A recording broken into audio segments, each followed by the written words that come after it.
Hello everybody and welcome to Read Together.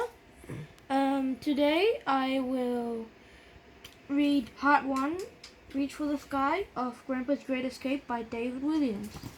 Now let's start. Chapter 1, Spam a la Custard. Jack was a child who was happiest alone in his bedroom. A naturally shy boy, he didn't have many friends. Quiet boy, Instead of spending his days playing football in the park with all the other kids from school, he would stay inside assembling his prized collection of model airplanes. His favorites were from World War II, the Lancaster bomber, the Hurricane, and of course, his grandfather's old plane, the legendary Spitfire. On the Nazi side, he had models of the Dornier bomber, the Junkers, and Spitfire's deadly nemesis, the Messerschmitt.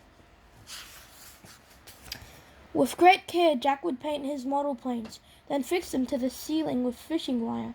Suspended in the air, they looked like they were in the middle of a dramatic dogfight. At night, he would stare up at them from his bunk bed and drift off to sleep dreaming he was an RAF flying ace, just like his grandfather once was.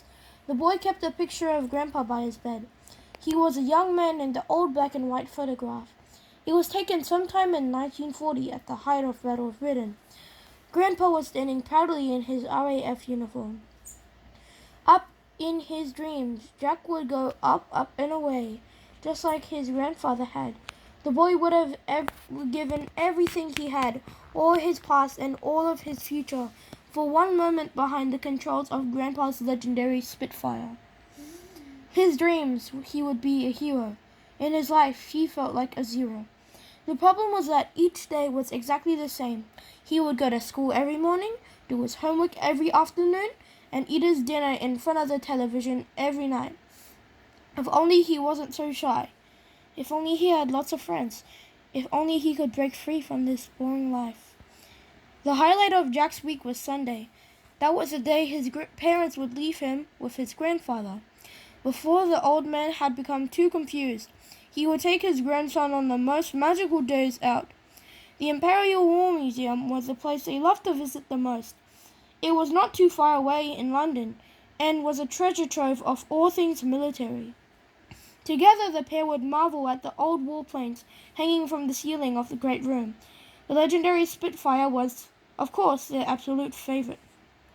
Seeing her brought Grandpa back memories of war flooding back. He would share these stories with his grandson, who devoured every word. On the long bus from journey home, Jack would bombard the old man with hundreds and hundreds of questions. What's the fastest speed you've ever went in your Spitfire? Did you ever have to parachute out? Which is the better plane, the Spitfire or the Messerschmitt? Grandpa loved answering him. Often a crowd of children would gather around the old man on the top of the deck of the bus home to listen to these incredible tales. It was the summer of 1940. Grandpa would begin. The height of the Battle of Britain. One night I was flying my Spitfire over the English Channel. I had become separated from my squadron. My fighter plane had taken pounding in a dogfight. Now I was limping back to base. Then, just behind me, I heard machine guns. It was a Nazi Messerschmitt, right to my tail again. It was just the two of us alone over the sea. That night would be an epic fight to the death. Grandpa enjoyed nothing more than sharing stories of his World War adventures. Jack would listen intently. Every little detail fascinated him. Over time, the boy became something of an expert on these old fighter planes. Grandpa would tell his grandson that he would make an excellent pilot one day. This always made the boy burst with pride. Then, later in the day, if ever an old black and white war film was on the television, the pair would snuggle up on the sofa together in Grandpa's house and watch it. Reach for the Sky was the one they watched over and over again. The classic told the story of a pilot who lost both his legs in a horrific accident before World War II. Despite this, Douglas Bader went on to become a legendary flying ace. Rainy Saturday afternoons were made for Reach for the Sky, or One of Our Aircraft is Missing, The Way to the Stars, or A Matter of Life and Death. Sadly, the food at Grandpa's home was always diabolical. He called it rations, as he had during the war. The old man ever ate food from tins. For dinner, he would select a couple complete random from his larder and empty them into a pan together. For example, corned beef with pineapple chunks, sardines and rice pudding, treacle sponge with peas, baked beans mixed with tinned peaches, diced carrots in condensed milk, chocolate pudding covered in tomato soup, peeled chives with spaghetti hoops, steak and kidney pudding and fruit cocktail, haggis topped with cherries and syrup, and Grandpa's specialty, spam a la custard.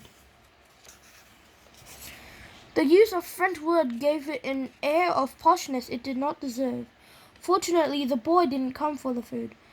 World War II was the most important time in Grandpa's life. It was a time when brave Royal Air Force pilots like him fought for their country in the Battle of Britain. The Nazis were planning an invasion, a plot they called Operation Sea Lion. However, without being able to secure power over the skies to protect their troops on the ground, the Nazis were never able to put their plan into action. Day after day, night after night, RAF pilots like Grandpa risked their lives to keep the people of Britain free from being captured by the Nazis. So instead of reading a book to his grandson at bedtime, the old man would tell the boy of his real-life adventures during the war. His stories were more thrilling than any you could find in a book. "One more tale, Grandpa, please," the boy begged on one such night. "I want to hear about when you were shot down by the Luftwaffe and had to crash land in the English Channel." "It's late, young Jack," Grandpa replied. "You go to sleep. I promise I will tell you that tale and plenty more in the morning. But I'll meet you in your dreams, Squadron Leader," said the old man as he kissed Jack tenderly on the forehead. Squadron Leader was his nickname for his grandson. "I'll see you in the skies. Up, up, and away." "Up, up, and away," the boy repeated before drifting off into sleep in Grandpa's spare room, dreaming he too was a pilot.